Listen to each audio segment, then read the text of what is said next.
Right, something else I was wanting to talk to you about and all was not just Ichinojo's defeat of the Yokozuna, but how Shodai and Takakesho handled their bouts with him.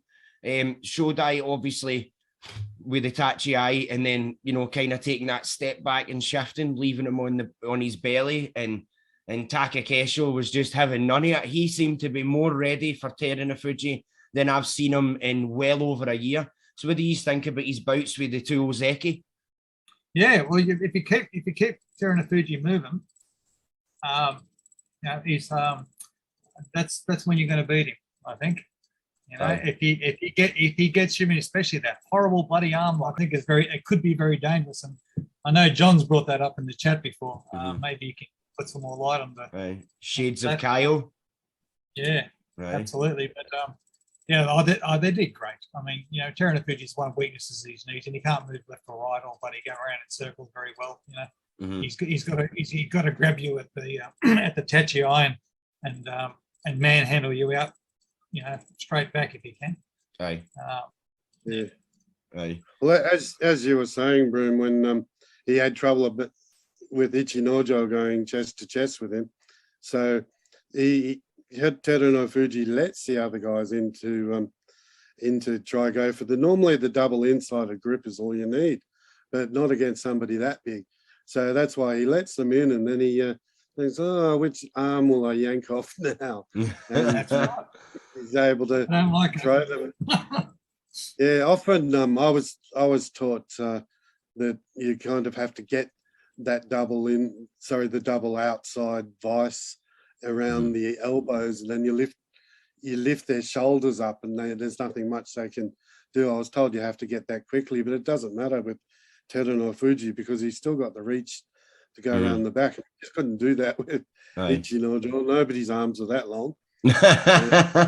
I know, mate. And see with Terunofuji, it's good to see. I enjoyed seeing him being out muscled for once and outmaneuvered like that off of Ichinojo, because it doesn't seem like he has many challengers. And this was something that when we done a podcast with Ash Warren, I ended up not making the cut of the actual podcast, but we had spoke about how there was no rivalries really in sumo anymore, and how there was nobody really there chasing and biting at people's heels too hard. So seeing your opinions, who do you see as the next up-and-comer against Terunofuji, like the next rivalry, whatever? I'll give you an example of something that someone mentioned to me online. Somebody was going on about how when Asanoyama returns, he's going to make Ozeki again, and he's going to be the main challenger to Terunofuji. And I'm just thinking, I don't even know if Terunofuji's knees will last that long, the amount of time it's going to take him to get back. Asanoyama was defeated 5 times in a row off of Terunofuji. Maybe Teru does have his number.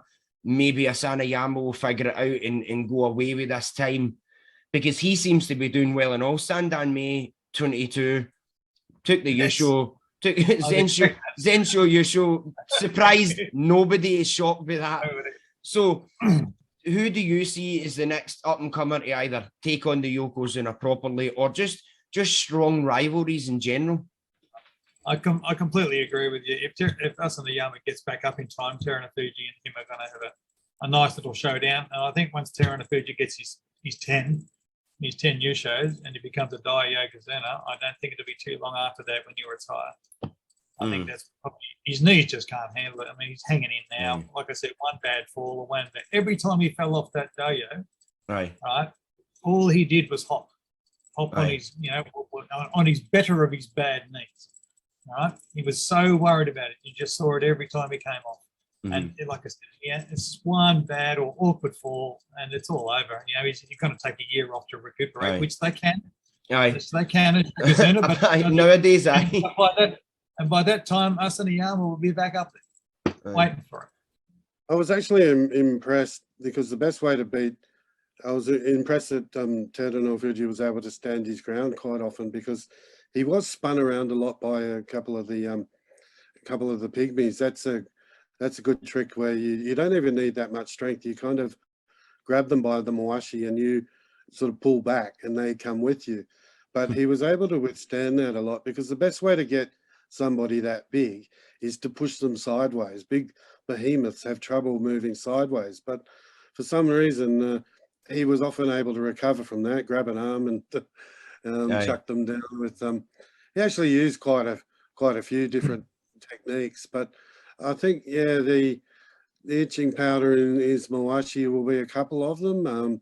I mean, Abby got him with an okuridashi, had a few others give him run for their money. The only other three that beat him were Ichinojo, Shodai, and Takakeisho, who should beat him anyway. But we did see that he was getting manhandled. I mean, Yokozuna should be able to recover from everything, but they're also meant to be pretty much invincible. But we know he's got his Achilles heel or knee, and it's like a piece of glass that can just shatter at any time. Well, I'll say this to you, mate. See, compared to, remember when he first come barreling up to Makauchi and he was trying to get back to Sanyaku and he took the Yusho for his first one back and, you know, got to Ozeki like practically overnight, it seemed. See the level he was at between making Ozeki again and becoming Yokozuna to sort of a few basho down the line now. You can see that he fought hard to get there, and maybe now it's the high number of his attributes are maybe losing some points. Do you know what I mean? The speed, bit of strength, maybe the knees are just now finally taking enough punishment because he's been at it again with a couple of years with him. So do you think that his knees will stop him before he gets to being a Dai Yokozuna, or do you think he's going to be able to make it to that without the fall? Without, obviously, I know Broom said one fall could take him out, which is clear. That is true. But let's say he doesn't fall. Do you see him being able to push through? And I mean that in regards to me basically saying there that I can see the deteriorations of his performances due to being worn down slightly and stressed, obviously. He's still pretty versatile, and he's good at preserving himself because he's just that big and scary. But it really depends on how violent whatever it is the injury is, whether or not it's something that's going to be career ending. I mean, there is no comeback anyway, but he can be a Yokozuna. They do have a habit of taking a few holidays to prolong their careers. But the new who's took the biggest holidays is a Yokozuna. Kisen Sato is right up there, right? Yeah. And Taka Nohana, when he got knee surgery in Paris, he took about a year out as well. Who else has took proper long breaks for being Yokozuna? There has been a couple. There's more than just Taka Nohana and Kisen Sato, of course. You know what I mean? Hakuho had about 3, didn't he? I think back to back. He might have come back for 1 or 2 matches, lost a couple, and pulled out. They do that all the time. Right. Don't want to get Kimboshi away, but you can't just be handing the things out like dole cards. Do you know what I mean? You got to keep them close to your chest. Right. So something else I wanted to touch on was another controversy that happened during the basho, and it was towards the end with Hoshoryu, John, because I know you had mentioned this to me when we weren't recording the audio. So do you want to just talk about that bout specifically and what the sort of feeling is with sumo fans in that, mate? Yeah, that again polarized everyone. Let me just say once and for all, but no, everybody needs to be reminded of it, there was no mono-e because the judges thought it was clear cut. Then they should have redone it as a tori naoshi, or even changed the Gyoji's decision, which is called the Gumbai Dori, like with the way the war fan is pointed. Now, you can only do a rematch if it's indeterminate who won, basically if they both hit at the same time or someone's in the air. So a lot of people think, oh, they should do it rematch all the time, but you can't. Like, for example, the proof of this is, remember when the day the world ended, when Tochinoshin stepped out or didn't step out? He's a heel. They didn't redo it because both of them didn't hit at the same time. They can only overturn the Gyoji, and sooner people learn that, the better they'll understand how it all works, because they're busy saying they're blind, the Yakuza did it, there's a conspiracy, and Hugo Chavez, we want to recount. Anyway, I think they didn't bother with a mono-e because they saw that, I think it was a factor of two things, because at first when I watched it again, I thought, it's definitely Hoshoryu's dragged the top of his foot along. But I think because Midori Fuji had initiated the throw, it was a bit of a desperation attempt with Hoshoryu. And so they kind of both looked like they dragged their feet along at the same time. But I think it was actually a little bit earlier that Hoshoryu did it. And then, no, I don't think it matters that it was on the Tawara from Midori Fuji that he dragged his feet. So then it brings into play the dead body rule, where Hoshoryu was basically in an unrecoverable position. So there's nothing he could have done about it. So yeah, they just accepted that that's what happened. And yeah, so now it's all a big conspiracy theory too, that they're trying to stop the Mongolians. Yeah, so it's all judged by human eye. If they don't, and by human eye, if they don't call a mono-e, or the Rikishi apparently who can call a mono-e, but when Hakuho tried to do it, they wouldn't let him have one. If it's all judged by the human eye and no mono-e is called, then they can't overturn it. There's nothing they can do. They can't go upstairs for a review.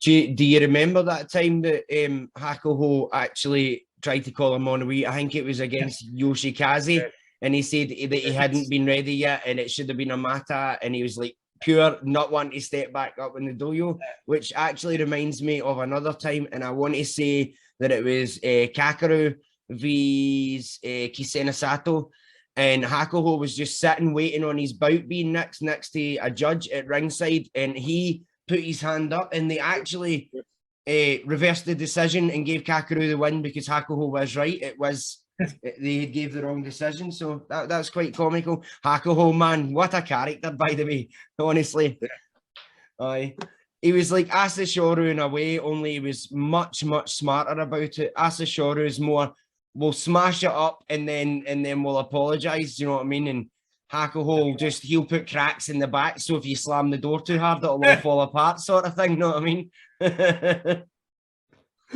Well, Asashoryu was always more like a Mike Tyson type of character. I don't know. I can't even think of anything to compare Hakuho to, because no American sports people impress me enough to come close to his achievements. It's not comparable. He's like an industry unto himself. He's got all these support staff. He's got people for different parts of his body. He's got like an office, and yeah, he's quite amazing. And he really knows his history too. But yeah, a lot of people forget that it's man on the dohyo. They're only seeing a few minutes, if that, and then they're judging. Even somebody had to snort Ichinojo, he's smiling for a change.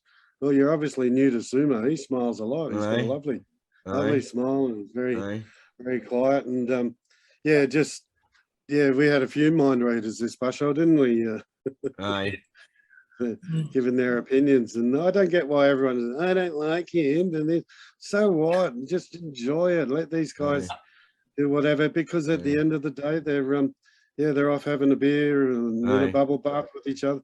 Although they've got to keep the water clean because everyone uses the same stuff, so no bubble. That's so true, John. That actually brings me to another good point, that sometimes people's opinions could be misconstrued just for their own misunderstanding of the sport. Because, for instance, lately I've noticed some people saying like, "Oh, sumo's not as good without Hakuho, or without this person, or it's changing, or sumo." Listen, see, every few years the guard has to change. The new guys come up, the old guys go. It happens all the time. This sport is hundreds and hundreds of years old, and it's been the way it is now for a couple of 100 years. It's not going anywhere. The guard changes. Sumo's not dying. It's not dying. It'll be all right. See, in 5 years, you're going to forget about saying this. And see if you're still a sumo fan 5 years after that, then you're going to see all the new fans that are saying, oh, sumo's dying. Do you remember the days of Kotonawaka and Hoshoryu and all that? You'll never get an era like that again. What are you on about? You get an era like that every decade. Just wait. Just you're catching it as it's changing it. It's just changing. That's just you're at a particular time in sumo where the guards is swapping. So I just find that one of the craziest things to be reading all the time. Well, how weird would it look if they get up there at the start of the touchy eye, smiling there? I know. They go, oh, something's wrong with him. I mean, some of them give off a little bit of their personality, but others hide it very well. You can't judge someone's personality by their resting bitch face. They're portraying something on the Dohyo. Why the fans have to constantly tell us who they like and who they don't like. Just focus on the positives. And the other thing with the Kyujos all going on, they're saying it's not a legitimate basho because people were missing. The fact is, it's always to them, it's one guy against another guy. And some of them do well at that point, even if they're ranked higher and they're all inconsistent. So it doesn't really matter. They're all just fighting. Even poor Hidenomi had to come up to Makuchi 4 times. He didn't end up doing that well. I think he ended up well on the last day. But to them, it's all. I mean, there is that barrier between the two divisions, but to them, it's still a one-on-one. Take each day as a time, each day at a time, and try to do my own sumo. Whatever that is.